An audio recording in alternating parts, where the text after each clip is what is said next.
Amin. Tetap bangkit berdiri Bapak Ibu, nanti kita akan sama-sama bacakan firman Tuhan. Shalom kepada Bapak Ibu semua. Pada malam hari ini saya akan mengangkat sebuah tema resolving conflict, di mana kita akan belajar secara praktikal dari firman Tuhan, bagaimana cara kita mengatasi dan menyelesaikan konflik.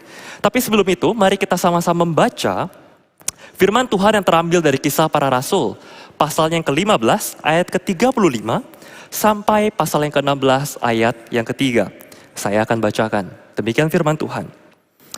Paulus dan Barnabas tinggal beberapa lama di Antioquia. Mereka bersama-sama dengan banyak orang lain mengajar dan memberitakan firman Tuhan. Tetapi beberapa waktu kemudian berkatalah Paulus kepada Barnabas, "Baiklah kita kembali kepada saudara-saudara kita di setiap kota di mana kita telah memberitakan firman Tuhan untuk melihat bagaimana keadaan mereka." Barnabas ingin membawa juga Yohanes yang disebut Markus. Tetapi Paulus dengan tegas berkata bahwa tidak baik membawa serta orang yang telah meninggalkan mereka di Pamfilia dan tidak mau turut bekerja bersama-sama dengan mereka. Hal itu menimbulkan perselisihan yang tajam sehingga mereka berpisah, dan Barnabas membawa Markus juga sertanya berlayar ke Siprus, tetapi Paulus memilih Silas. Dan sesudah diserahkan oleh saudara-saudara itu kepada kasih karunia Tuhan, berangkatlah ia mengelilingi Syria dan Kilikia sambil meneguhkan jemaat-jemaat di situ. Paulus datang juga ke Derbe dan ke Listra. Di situ ada seorang murid bernama Timotius. Ibunya adalah seorang Yahudi dan telah menjadi percaya, sedangkan ayahnya seorang Yunani. Timotius ini dikenal baik oleh saudara-saudara di Listra dan Ikonium. Dan Paulus mau supaya dia menyertainya dalam perjalanan. Paulus menyuruh menyunatkan dia karena orang-orang Yahudi di daerah itu. Sebab setiap orang tahu bahwa bapaknya adalah orang Yunani. Demikian pembacaan firman Tuhan, silakan duduk Bapak Ibu. Berbahagialah mereka yang membaca, merenungkan, dan melakukan firman Tuhan dalam kehidupan kesehariannya. Bapak Ibu, dalam perikop kita malam hari ini, ada satu highlight yang pengen saya tunjukkan adalah ketika, jadi backgroundnya, Paulus baru saja menyelesaikan perjalanan misinya yang pertama bersama-sama dengan Barnabas. Lalu ketika dia hendak melanjutkan perjalanan misi yang kedua, Paulus kembali mengajak Barnabas, "Ayo kita lanjutkan perjalanan misi yang kedua." Tapi saat itu Barnabas bilang, "Oke, tapi saya mau ajak Yohanes Markus." Dan Paulus ketika mendengar nama itu, dia langsung dengan tegas berkata, "No, saya nggak mau ajak dia, karena dulu kita udah pernah ajak Paulus Markus sebelumnya di perjalanan misi yang pertama, tapi dia quit tengah jalan, dia berhenti di tengah jalan. Jadi ngapain diajak orang yang sama lagi yang pernah berhenti waktu itu?" Paulus punya argumen yang kuat. Nah, namun apa yang menjadi pertimbangan Barnabas sehingga dia mau mengajak Markus? Di sini nggak diceritain, tapi saya berhasil menemukan di bagian Kolose pasal yang keempat ayat ke-10, ternyata Markus adalah keponakan dari Barnabas. Kemenakan itu keponakan Bapak Ibu ya. Jadi karena terjemahan baru, Alkitab kita terjemahan tahun 1974, ya kemenakan artinya keponakan. Nah, apakah Barnabas memilih Markus hanya semata-mata karena dia keponakannya? Atau Barnabas melihat something special di balik sosok seorang Markus? Saya nggak tahu. Tapi yang saya tahu, Markus pun dipakai oleh Tuhan dan akhirnya dia dipakai Tuhan untuk menuliskan kitab Injil Markus. Yang sekarang kita baca ada di dalam Alkitab kita. Tapi gara-gara yang satu mau ajak Markus, yang satu nggak mau ajak Markus, antara Paulus dan Barnabas sampai mengalami suatu perselisihan yang tajam. Ada konflik yang tajam antara Rasul Paulus dengan Barnabas, teman pelayanan, teman misi bersama. Maka pertanyaan saya Bapak Ibu, apakah pelayan Tuhan boleh berselisih tajam? Atau nggak usah pelayan Tuhan deh, apakah anak-anak Tuhan boleh berselisih tajam? Karena pelayan Tuhan pasti anak-anak Tuhan bukan? Tapi anak-anak Tuhan belum tentu dia melayani. Apakah anak-anak Tuhan boleh berkonflik Bapak Ibu? Itu menjadi pertanyaan saya. Karena firman Tuhan mencatat Paulus dan Barnabas mereka berkonflik. Apakah kita juga boleh berkonflik sesama pelayan di gereja dan seterusnya? Sebelum saya menjawab to the point boleh atau tidak bolehnya, izinkan saya men-sharingkan suatu fundamental principle atau prinsip dasar yang membentuk mindset kita sebelum kita bisa menjawab pertanyaan-pertanyaan dalam kekristenan soal ini boleh gak sih, itu boleh gak sih. Ini prinsip dasarnya Bapak Ibu. Bahwa Christianity is not about religion. Christianity is about relationship. Kekristenan bukan soal agama. Agama mengajarkan do and don'ts. Apa yang boleh, apa yang nggak boleh. Ini perintah, jauhi larangan, 5 langkah menuju surga. Kekristenan gak ada seperti itu. Kalau ditanya kekristenan, apa yang bisa saya lakukan untuk masuk surga? Jawabannya, gak ada yang bisa kamu lakukan. Karena semua sudah dilakukan Yesus di atas kayu salib. Done. Yesus mengatakan, it is finished. Gak ada yang bisa kamu lakukan. Tapi kekristenan adalah soal relationship. Buktinya apa? Ketika Yesus suatu hari disamperin dan ditanya, Yesus, apa sih hukum yang terutama? Kalau disuruh rangkum nih kekristenan dalam satu kalimat, apa sih kekristenan? Apa yang Yesus katakan? Love God, love people. Kasihilah Tuhan Allahmu dan kasihilah sesamamu. Kekristenan is about relationship. Bagaimana kita berelasi mengasihi manusia sesama, bagaimana kita mengasihi Tuhan. Jadi kalau ditanya, apakah kita orang anak Tuhan boleh berkonflik? Pertanyaan saya adalah, apakah saya mengasihi mereka ketika saya sedang berkonflik dengan mereka? Karena setahu saya kalau kita mengasihi seseorang, seharusnya kita berdamai dengan dia dan bukan berkonflik. Tapi oke lah, kalau misalnya kita masih bingung apa jawabannya, belum tentu, menurut saya belum tentu kita mengasihi mereka, maka kita tidak berkonflik dengan mereka. Tapi pertanyaan saya berikutnya adalah, apakah Tuhan disenangkan ketika kita berkonflik dengan orang lain, kita berkonflik dengan teman-teman sepelayanan kita? Kalau ini saya berani jawab dengan tegas, Tuhan tidak disenangkan ketika kita berkonflik. Jadi ini bukan soal boleh atau gak boleh. Ini soal Tuhan disenangkan. Is it loving to God? Is it loving to people? Karena enggak. Tuhan gak disenangkan ketika kita berkonflik kepada orang lain.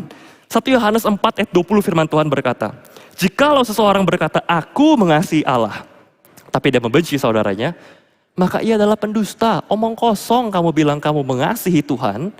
Kalau misalnya orang yang kelihatan aja kamu gak bisa kasihi. Gimana Tuhan yang gak kelihatan?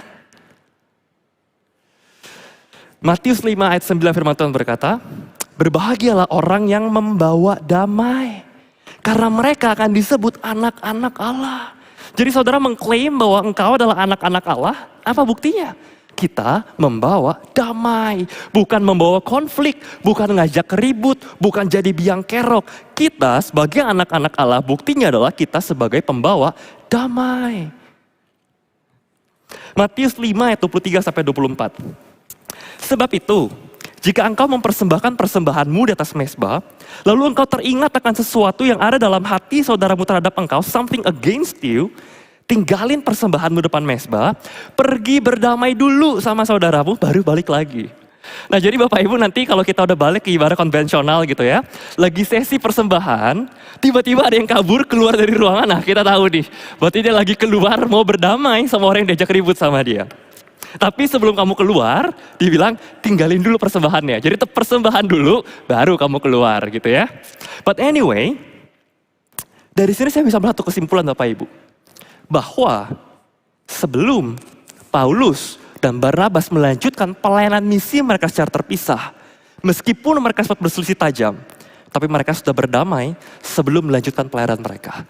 Atas dasar apa saya bilang begitu? Bapak Ibu perhatikan, jika engkau mempersembahkan persembahanmu, apa persembahan? Bisa persembahan uang, persembahan waktu, persembahan tenaga, persembahan pikiran, dalam bentuk pelayanan, apapun bentuknya. Sebelum engkau mempersembahkan itu, sebelum engkau melayani Tuhan, engkau harus berdamai terlebih dahulu dengan saudaramu.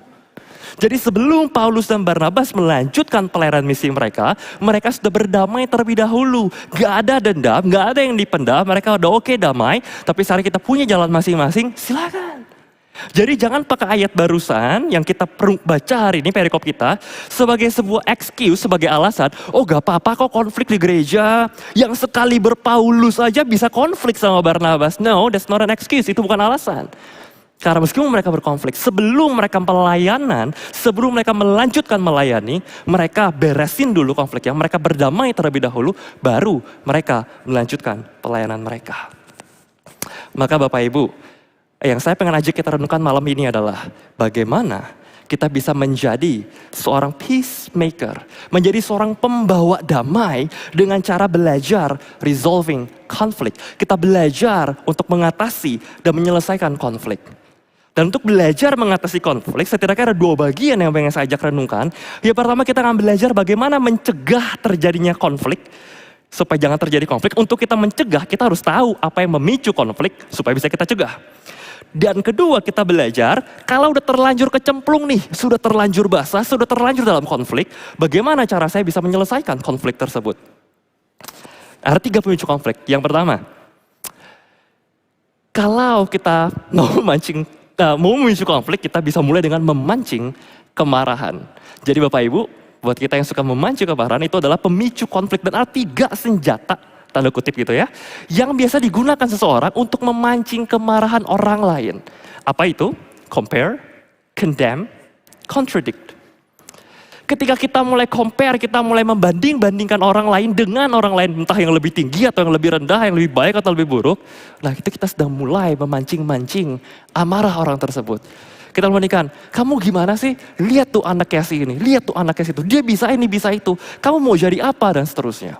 Atau mungkin dengan pasangan kita, kamu ini gimana sih? Kamu sama aja sama bapakmu, kamu gak ada bedanya sama mamamu, kamu ribet rempong dan seterusnya.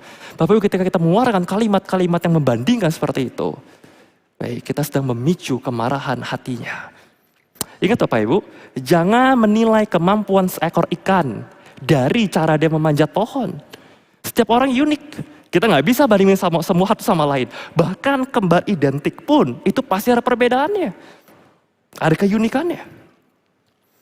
Dan biasa setelah kita mulai membanding-bandingkan, maka kita akan mulai condemn, kita akan mulai menghakimi. Memang ya, kamu tuh memang gak bisa dipercaya. Memang ya, kamu tuh gak bisa ngerjain apa-apa. Semua yang kamu kerjain pasti gak ada yang beres. Kamu tuh bisanya apa sih? Kamu kira kamu siapa sih?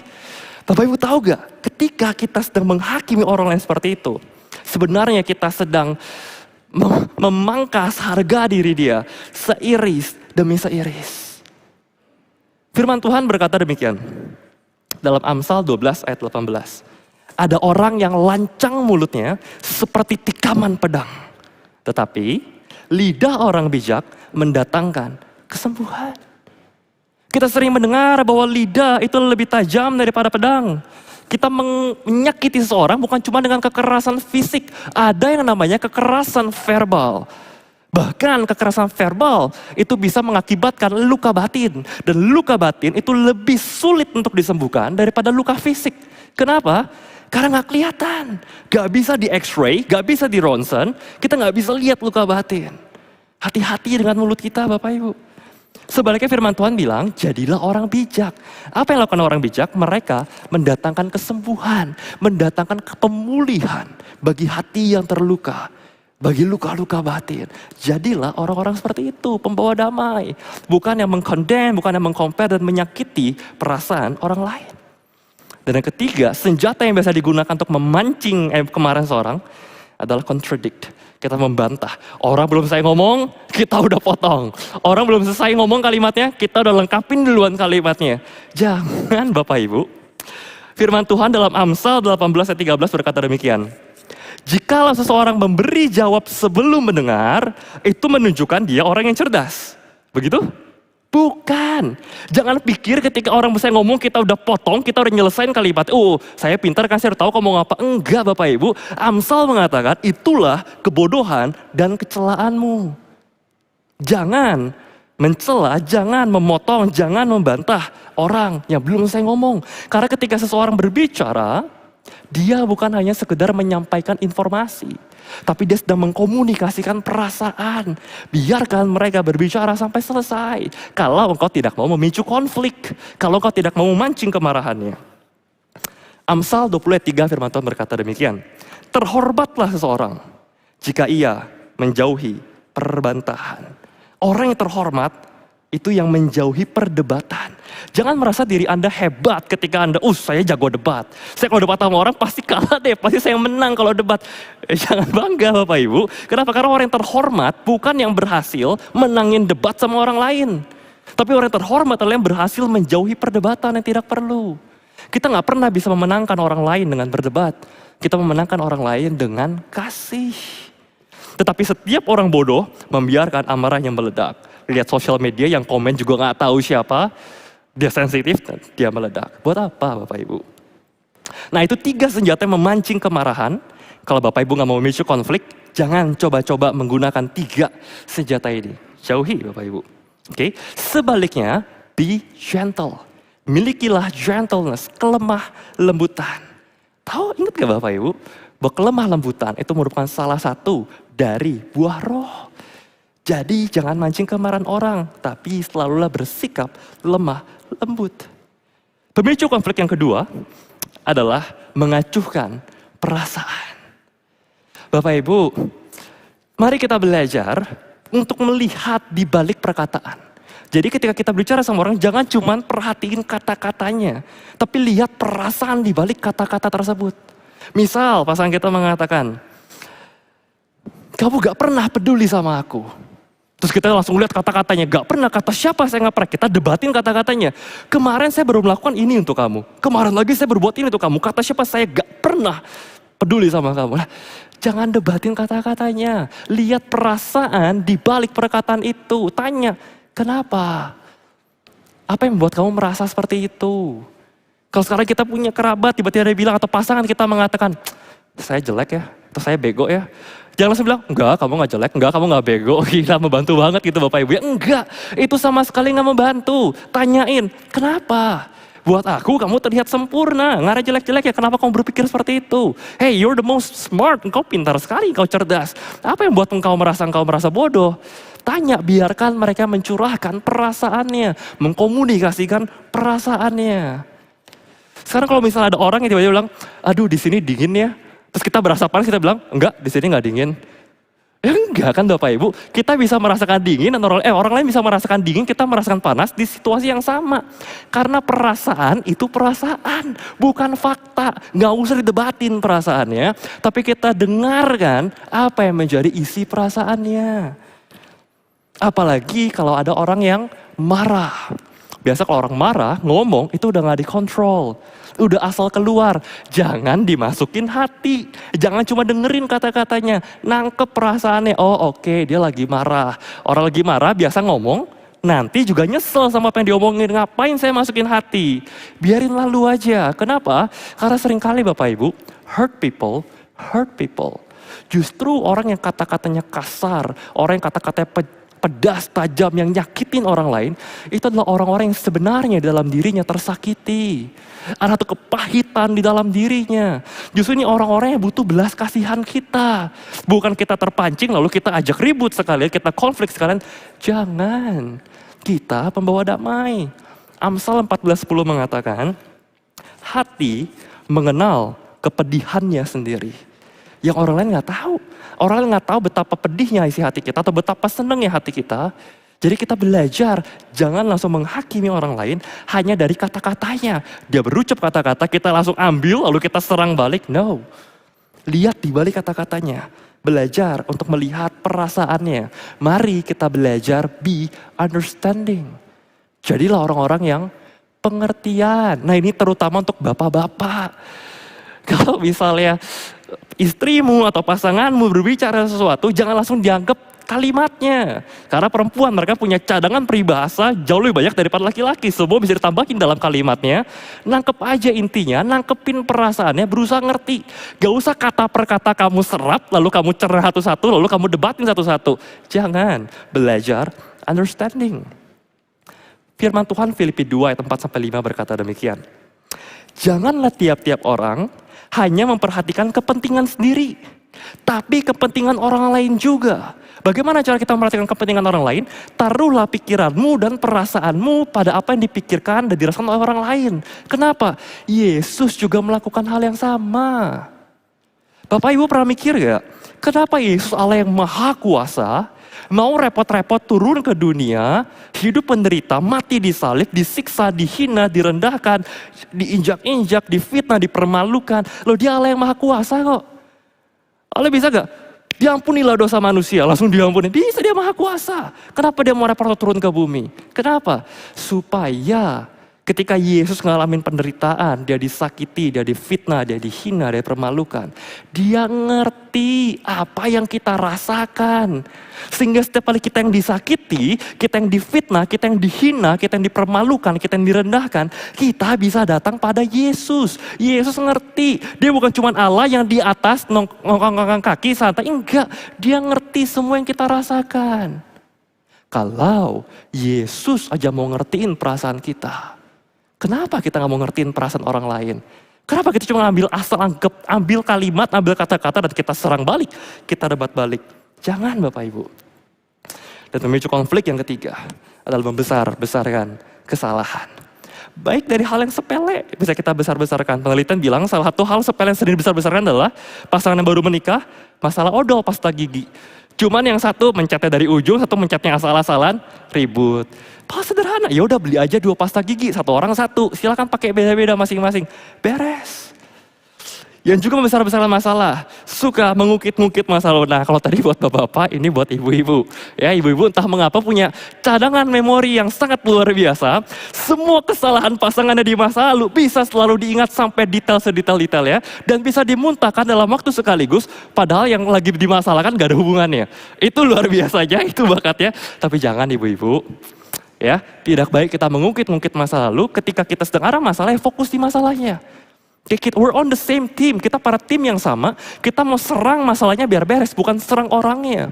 Tapi seringkali kita pakai masa lalu, kita serang orangnya. Kita udah berargumen, lalu pasangan kita yang laki-laki punya argumen yang baik, kita udah gak bisa bantah, kita bilang, kamu kan dari dulu emang orangnya gitu, kamu kan dari dulu ceroboh, kamu kan dari dulu, ya itu kan dulu ibu-ibu. Itu disebut dengan logical fallacy. Ad hominem itu satu kondisi kegagalan logika, sesat pikir. Bukannya kita serang argumennya, yang kita serang orangnya. Yang penting kita menang debat. That's not wise, itu gak bijak. Itu memicu konflik. Dan yang terakhir, yang paling horor buat bapak-bapak, buat kaum Adam, adalah ketika kaum Hawa tiba-tiba berkata, sayang, kita harus bicara. Gue harus ngobrol sama lo, kita harus ngomong. Ibu ketika kaum Hawa tiba-tiba mengatakan kepada kaum prianya, kita harus bicara. Tiba-tiba seterusnya kita tahu gak sih? Secara penelitian itu jantung laki-laki langsung berdegup kencang, sama kencangnya, sama seperti ketika dia berada di medan perang. Akhirnya apa? Dia dalam kondisi mode siap berperang, siap melawan, dia harus berjuang supaya menang. Akhirnya apa? Itu dalam mode dia siap berantem. Maka karena dia nggak mau akhirnya malah tinju istrinya, tinju pasangannya, main kekerasan, terjadi KDRT, paling aman apa yang dia lakukan? Dia kabur. Sehingga ibu-ibu biasa ngerasain, saya pengen ngajak ngomong kamu beresin masalah loh, kamu malah kabur. Lah kamu udah gak peduli sama saya. Itu ibu-ibu rasakan biasa. Padahal bukan begitu. Memang laki-laki dirancangnya ketika tiba-tiba Anda kaum Hawa, ayo kita harus ngomong, kita serius. Yang ada kita berantem, karena kalau sama laki-laki dalam kondisi udahlah kita gak usah banyak ngomong. Tinju aja yuk, biarkan tinju yang berbicara, habis tinju-tinju udah selesai beres. Tapi perempuan gak bisa, perempuan memang yang harus dibicarakan. Ada masalah kita duduk berdua, ayo kita bicarakan. Tapi laki-laki gak begitu, laki-laki yang kabur ke gua daripada dia melukai engkau. Jadi jangan malah makin kesel, makin dia gak peduli sama saya, kita mau beresin masalah bukan yang ngomong, dia malah pergi, malah kabur gitu kan. Bukan, dia butuh waktu tenangin jantungnya supaya tidak deg-degan. Sehingga Bapak Ibu jangan besar-besar masalah tapi be merciful. Bermurah hatilah. Kolose 3:13-14 firman Tuhan berkata demikian. Sabarlah kamu seorang terhadap yang lain. Dan ampunilah seseorang akan yang lain apabila seorang menaruh dendam terhadap yang lain. Sama seperti Tuhan telah mengampuni kamu, kamu perbuat jugalah demikian. Sabar Bapak Ibu. Mari kita belajar mengampuni orang lain. Jangan membesar-besarkan masalah. Kenapa? Karena Tuhan sudah terlebih dahulu mengampuni kita. Dan bagaimana kalau kita terlanjur basah, kecemplung dalam konflik? Ya pertama untuk menyelesaikan konflik, Bapak Ibu kita perlu belajar untuk inisiatif meminta maaf. Inisiatif artinya apa? Kita yang ambil langkah pertama, kita yang duluan. Jangan tunggu lama-lama. Kenapa jangan tunggu lama? Efesus 4:26-27 mengatakan, apabila kamu jadi marah, jangan berbuat dosa. Janganlah matahari terbenam sebelum padam amarahmu. Jangan biarin kita berkonflik sampai tinggal tidur. Jangan beresin hari itu juga kalau kita ada konflik sama orang lain. Nah kalau ini saya belajar dari orang tua saya. Orang tua saya kalau berantem, kalau ribut, itu gak sampai berhari-hari diem-dieman. Malam itu juga harus diberesin kalau gak tidur. Ya meskipun kadang bisa sampai subuh. Which is good. Itu sesuai dengan firman Tuhan. Jangan berlarut-larut Bapak Ibu. Jangan tunggu lama-lama. Ambil inisiatif, saya mau beresin masalah. Orang mengatakan time heals. No, time heals nothing. Waktu tidak menyembuhkan, waktu ditimbun, dipendam lama-lama jadi dendam. Tapi ketika kita inisiatif untuk apa?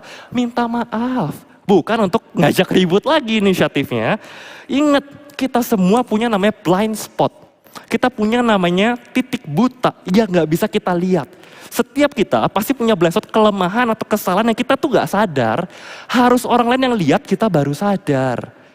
Karena itu kalau ada orang kasih masukan kita, jangan anggap wah dia selalu salah. Semua yang diomongin gak pernah benar. Bapak Ibu, jam yang rusak aja sehari bisa benar 2 kali. Jadi ada orang-orang yang mungkin kita anggap selalu salah, gak pernah bisa benar. Kenapa? Karena titik-titik buta yang kita gak bisa lihat. Firman Tuhan berkata demikian Bapak Ibu, Matius 7 ayat 3 dan 5. Mengapa engkau melihat selumbar di mata saudara? Selumbar itu bukan sehelai ya Bapak Ibu ya, tapi setitik debu. A speck of dust. Setitik debu di mata saudaramu kamu lihat, balok di matamu kamu gak lihat. Itu namanya blind spots. Titik buta yang kita gak bisa lihat. Dan kalau kita menyelesaikan konflik, apa yang dikatakan?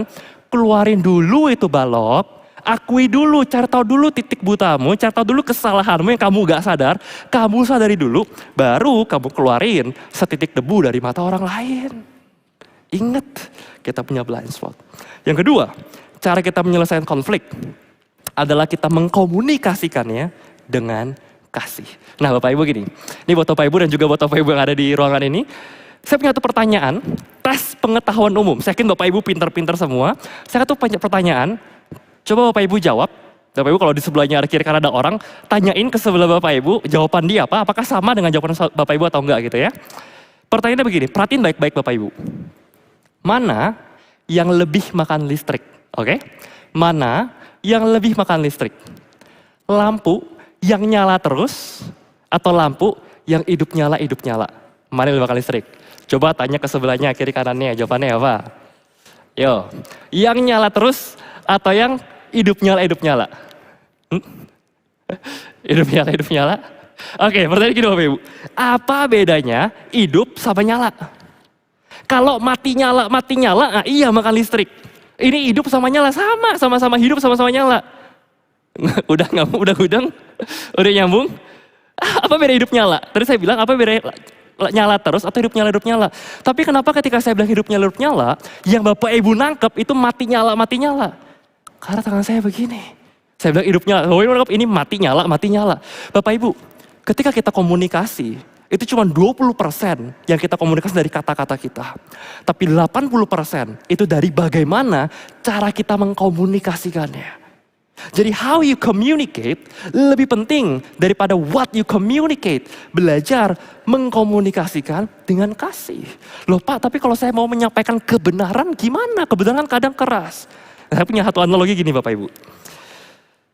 Ibu tahu kenapa Tuhan menciptakan kepiting, tulangnya di luar, dagingnya di dalam. Tapi Tuhan menciptakan manusia, itu tulangnya di dalam, dagingnya di luar.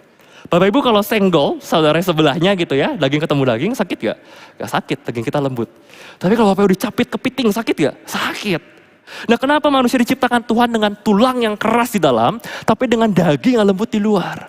Karena Tuhan mau kita mengkomunikasikan kebenaran, kita berpegang teguh, berpegang keras pada kebenaran. Tapi dengan pendekatan kasih. Karena kebenaran tanpa kasih itu kejam. Kasih tanpa kebenaran itu bodoh. Kebenaran dengan kasih itu baru hikmat bijaksana. Jadi mari kita belajar komunikasikan kebenaran dengan kasih. Jangan bilang, loh kan saya cuma menyampaikan apa adanya kebenaran. Loh, tapi kebenaran bisa disampaikan dengan pendekatan yang baik-baik. Gak harus menyinggung dan menyakiti orang lain. Amsal 15 ayat 1 firman Tuhan berkata, jawaban yang lemah lembut meredakan kegeraman. Tetapi perkataan yang pedas membangkitkan amarah. Nah gimana cara kita memberikan jawaban yang lembut? Satu, rendahkan nada bicaramu. Jangan nadanya tinggi, jangan naik nadanya. Kenapa?